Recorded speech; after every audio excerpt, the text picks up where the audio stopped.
मध्य प्रदेश के एक छोटे से गांव में एक मशहूर डाकू हुआ करता था, गब्बा सिंह। गब्बा सिंह का नाम सुनते ही लोगों के रंग उठ जाते।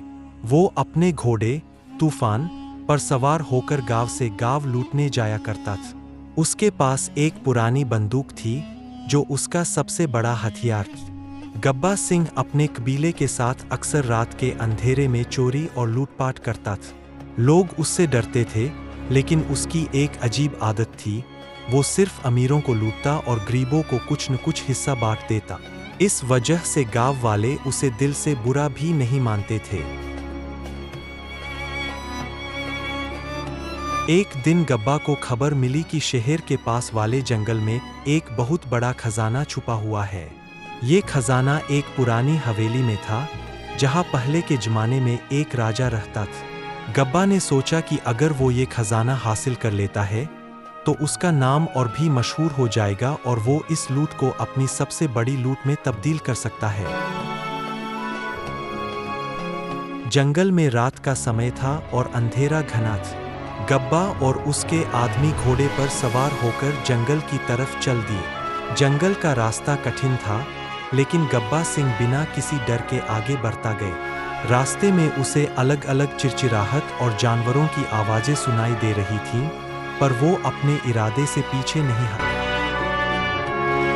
जंगल के बीच वो हवेली आ गई, जो बहुत ही शैतानी और अजीब लग रही थी। जिस वक्त वो उस हवेली के अंदर घुसा, उसके दोस्तों को एक अजीब सी घबराहट होने लग। हवेली में धूल और जाले थे और हर तरफ एक सन्नाटा था। वो लोग हवेली के अंधेरों में घुसते चले गए और जब वो एक कमरे में पहुंचे तो उन्होंने देखा कि वहां एक बड़ा सा संदूक रखा है। गब्बा का चेहरा खुशी से चमक उठा, लेकिन जैसे ही उसने संदूक को खोला, एक जोर की चीख सुनाई दी। अंधेरा और गहरा हो गया और संदूक के अंदर से कुछ चमकता हुआ दिखा। सब लोग डर के मारे पीछे हो गए, लेकिन गब्बा ने हिम्मत दिखाई और उस चमकती हुई चीज को हाथ दिया। जैसे ही उसने वो चमकती हुई मूर्ति हाथ में उठाई, एक धुआं सा छा गया और उसके सामने एक पुरानी पीढ़ी का सुरमा डाकू प्रकट हुआ। वो असर से कहने लगा, गब्बा सिंह, तुमने एक ऐसा रास्ता चुना है जो मौत और तलाश के अलावा कुछ और नहीं लाता। जो तुम्हें ये खजाना चाहिए, उसके लिए तुम्हें अपना सब कुछ खोना होगा।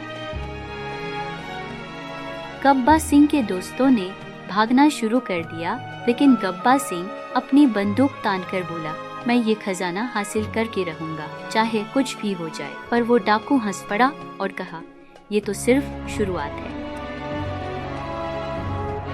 और तभी गब्बा सिंह की आवाज गुम हो गई और सिर्फ जंगल में उसके घोड़े की ठक-ठक सुनाई। उसके बाद कभी किसी ने गब्बा सिंह को नहीं देखा। कहते हैं कि उस रात के बाद उस हवेली में कोई भी डाकू या लुटेरा कभी वापस नहीं लौट सका। गांव वाले आज भी कहते हैं कि अगर रात के अंधेरे में उस हवेली के पास से गुजरो तो गब्बा सिंह और उसके घोड़े की ठक-ठक की आवाज सुनाई देती है, जैसे वो आज भी अपने खजाने की तलाश में भटक रहा हो।